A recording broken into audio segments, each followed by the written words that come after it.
Let's take a look back at how the week in politics played out. It ended with the PM chairing his first national cabinet, bringing states to a consensus on health. But the overarching issue for the week was that energy emergency.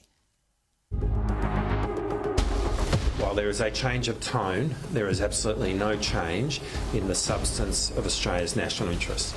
If people describe it as a thaw, this is a big ice block. We have a whole lot of national interests and we are not going to waver from asserting those. Well, we're cautiously optimistic so long as Richard Marles hasn't traded away any of the values and principles that we stood up for. With that looming state budget. First home buyers given the option of paying an annual land tax. I believe stamp duty is the worst tax that any government can have. I don't know where Mr Perrottet thinks that working families could find the money to pay him an annual land tax on their home.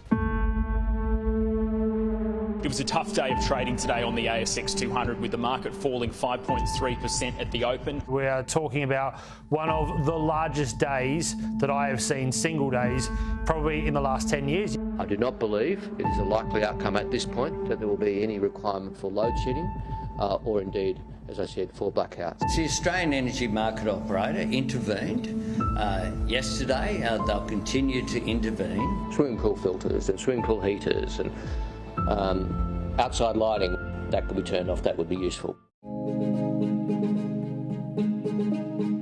This level of increase will protect the real value of the wages of the lowest paid workers. I absolutely welcome today's decision of a 5.2% increase. Really happy with this outcome. Do you think that's going to help a lot of people? Going to touch the surface. Most small businesses, when they hear this news, will be disappointed. This will add $7.9 billion in costs. The energy regulator has just declared it's suspended the spot market in New South Wales, Queensland, South Australia, Tasmania and Victoria. This decision was made because it was impossible to operate the system under current conditions. The Australian Energy Market Operator has asked people to consider their electricity usage tonight between 5:30pm and 8:30pm. This really does make us a laughingstock.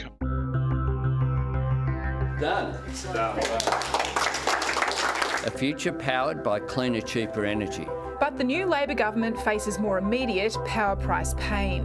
The New South Wales grid will be under significant pressure between 6pm and 8pm tonight. Stop putting your profits above people. Our gas for our businesses and our households.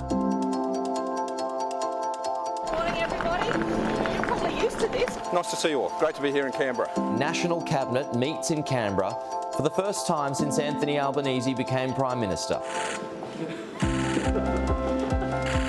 The Commonwealth has agreed to extend the COVID funding arrangements until the 30th of December this year. I think it's a great start. Health is a big issue and it's a national issue. Politics was put aside at this meeting and we've put patients first. What's your advice on when this pandemic is over? Sorry, just We'll get advice. It clearly isn't over yet. We'll leave it there.